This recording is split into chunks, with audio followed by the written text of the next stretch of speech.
Have you ever wondered why certain people are drawn to you so deeply, almost magnetically? Is it your personality, your looks, or something far more profound? According to Jung, one of history's most influential psychologists, people fall in love with you for only two fundamental reasons, and both are rooted in the deepest layers of the human psyche. When we experience that powerful attraction to someone, what we're feeling isn't random chance. It's actually the result of unconscious forces that have been shaping us since childhood. Jung believed that love follows a hidden architecture within our minds, guiding us towards specific people who serve our psychological evolution. The first reason people fall in love with you is that you represent something they lack within themselves. This is what Jung called projection, a fascinating psychological mechanism where we unconsciously project parts of ourselves onto others. These are often qualities we've suppressed, denied, or haven't yet developed. Imagine someone who's spent their entire life being cautious and reserved. When they meet someone bold and expressive like you, they feel an immediate pull. That attraction isn't just admiration, it's resonance. You embody something dormant within them, a potential that's been buried under years of suppression. A logical person might be drawn to your emotional depth. An introvert might fall for your social confidence. A structured individual might be captivated by your spontaneity. You become the living embodiment of what they secretly wish to cultivate within themselves.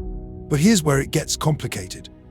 This admiration can easily transform into dependence if the person doesn't recognize that what they love in you is something they could nurture in themselves. They might cling to you not out of genuine love but out of unconscious need. And when that need changes, or when your humanity disrupts their idealized image, the attraction often fades. The second reason people fall in love with you is even more profound. Jung introduced the concepts of the anima and animus, archetypal images of the opposite gender that live deep within our psyche. Every man carries an unconscious feminine image, anima, while every woman carries an unconscious masculine image, animus. These aren't random preferences. They're powerful internal blueprints shaped by our earliest relationships, especially with parental figures, and by collective symbols inherited from culture and myth.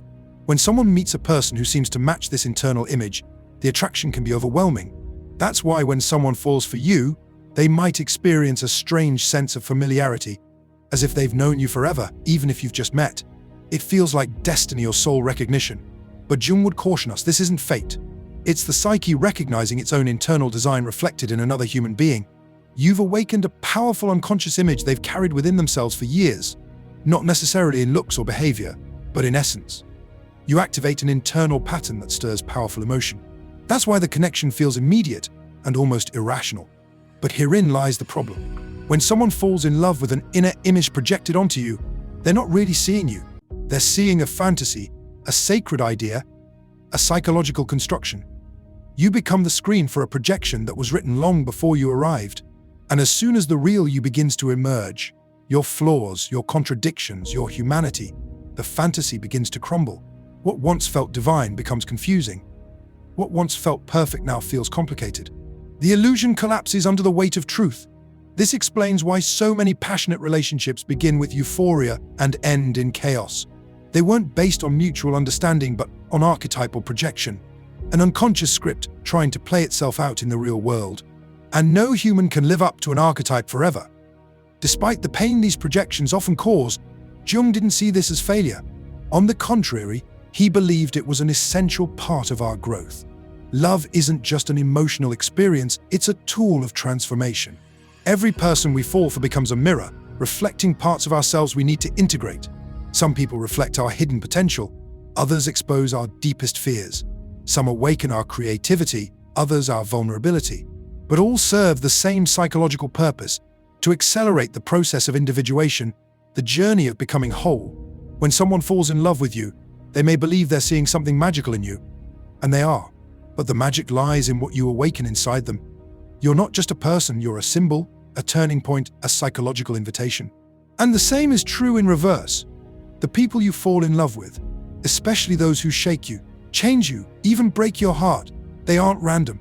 They're carriers of meaning, catalysts for your inner evolution. Some people come to awaken what's dormant in you. Some come to teach what you've refused to learn. Others come simply to show you your own reflection, distorted or clear, depending on how ready you are to look. Not all these relationships are meant to last. Some are meant to disrupt, to break patterns. Jung called these encounters synchronistic events, not logically connected yet deeply meaningful. When someone appears in your life at a precise moment and evokes powerful feelings, it may not be coincidence. Your unconscious was ready, and the meeting itself was a sign that change had already begun. So why do people truly fall in love with you? Because you either reflect something they desperately need, or you activate something they have forgotten. In both cases, the love isn't really about you. It's about the self trying to evolve. The danger comes when we remain unconscious of these patterns. We risk staying trapped, attracted to the same types, repeating the same relationships, chasing the same illusions. We might believe we're unlucky in love when our unconscious is simply trying to teach us something we're not yet ready to learn. Jung would say the answer is awareness. Once you understand your projections, your inner figures, your patterns, you stop looking for someone to complete you. You start becoming whole within yourself. And from that place, love transforms. It's no longer based on fantasy or fear. It becomes real, grounded, free. Because in the end, the deepest love isn't about finding the perfect person. It's about awakening the parts of yourself that had been waiting to be seen. You don't just fall in love with others, you fall in love with the version of yourself they help you uncover. So, the next time someone falls in love with you, or you feel that deep pull toward another, ask yourself, what part of my soul is waking up right now?